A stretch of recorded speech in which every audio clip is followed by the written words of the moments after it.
warahmatullahi wabarakatuh. Di sini kami dari kelompok 2 akan menjelaskan materi tentang pengenalan IPv4, IPv6, prinsip dasar TCP/IP, dan networking server.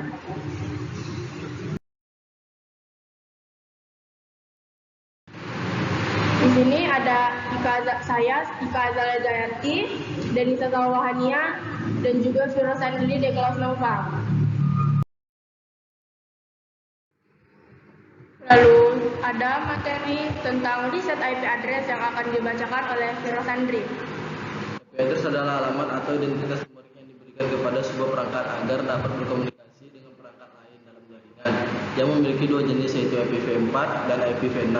IPv4 menggunakan 32 bit bilang primer yang dibagi menjadi 4 oktet, sehingga IPv4 dapat digunakan maksimum 4,294,967,296. Sedangkan IPv6 menggunakan 128 bit yang dibagi menjadi 8 oktet.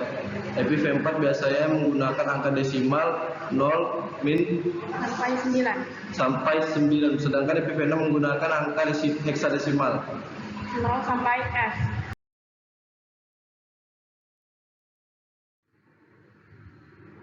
Pembagian IP address ada 4, yaitu ada IP public, IP yang digunakan pada perangkat yang terhubung langsung ke internet.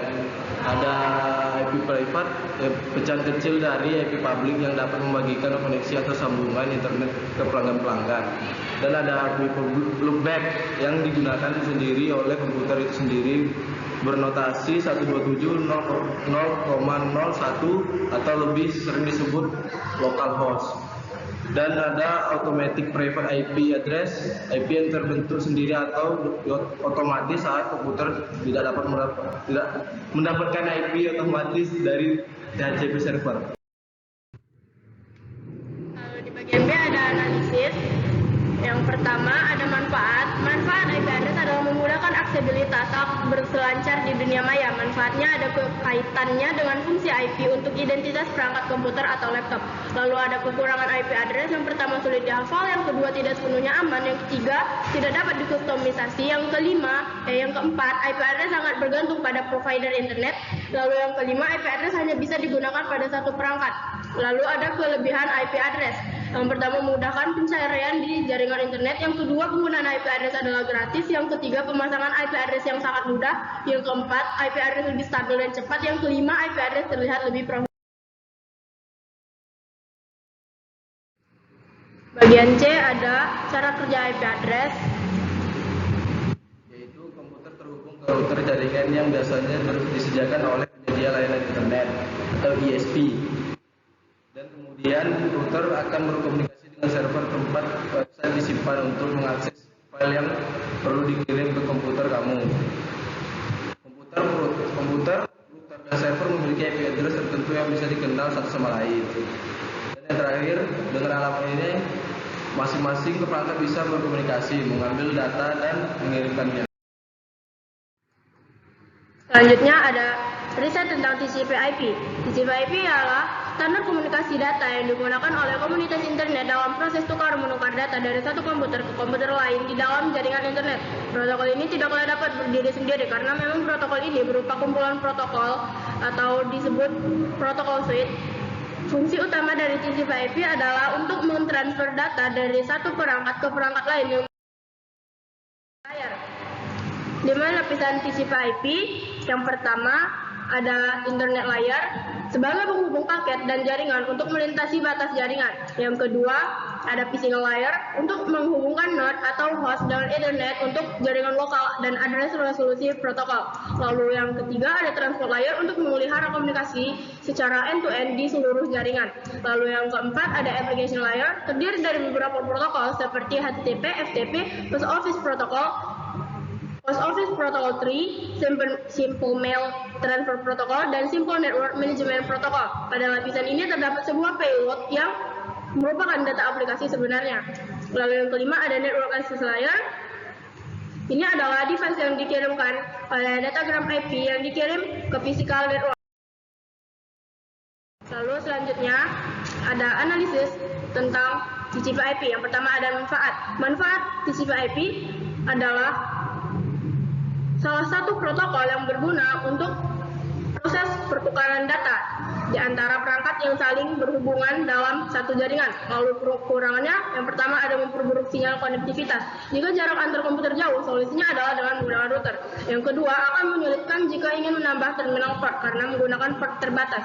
Lalu kelebihannya, yang pertama, dapat menghubungkan kedua perangkat dalam satu jaringan. Lalu yang kedua, akses sistem network. Lalu ada cara kerja TCP/IP. Cara kerja TCP/IP yaitu pengguna internet mengirimkan teks atau data lainnya ke perangkat tujuan. Disinilah TCP/IP mulai bekerja. TCP/IP membagi teks menjadi beberapa data kecil, kemudian menambah beberapa informasi agar datanya tetap aman sehingga sampai ke.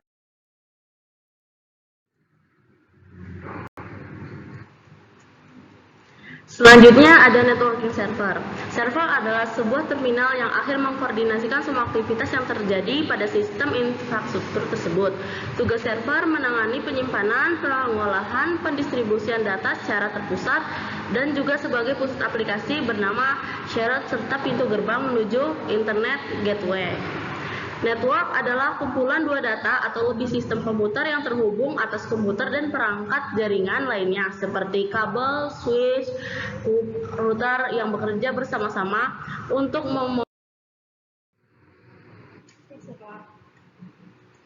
Selanjutnya ada contoh server yang terspesialisasi. Yang pertama ada web server. Web server bertugas sebagai wadah atau dedikasikan pada konten tertentu. Yang kedua ada database server. Server yang mengolah, menyimpan, dan mendistribusikan berbagai data yang kompleks. Yang ketiga ada application server. Server yang didedikasikan untuk menjalankan berbagai aplikasi terpusat yang digunakan secara bersama-sama.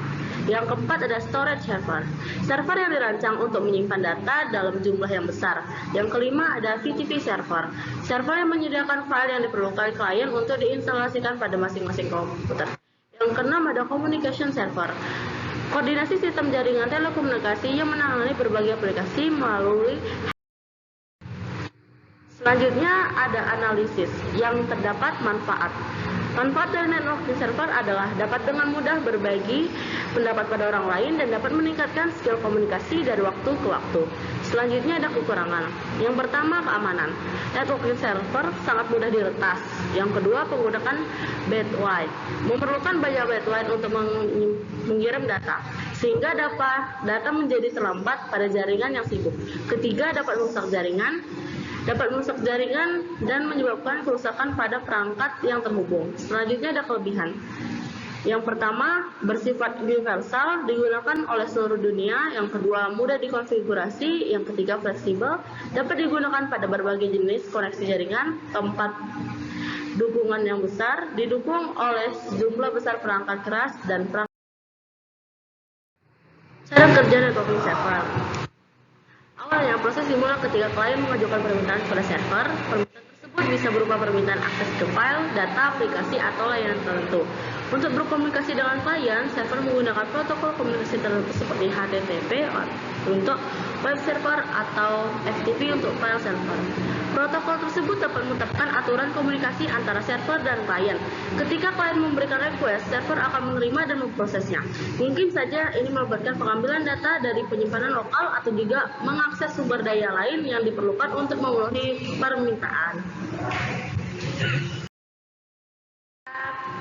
Penutup.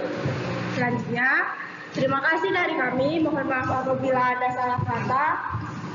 Sekian, terima kasih.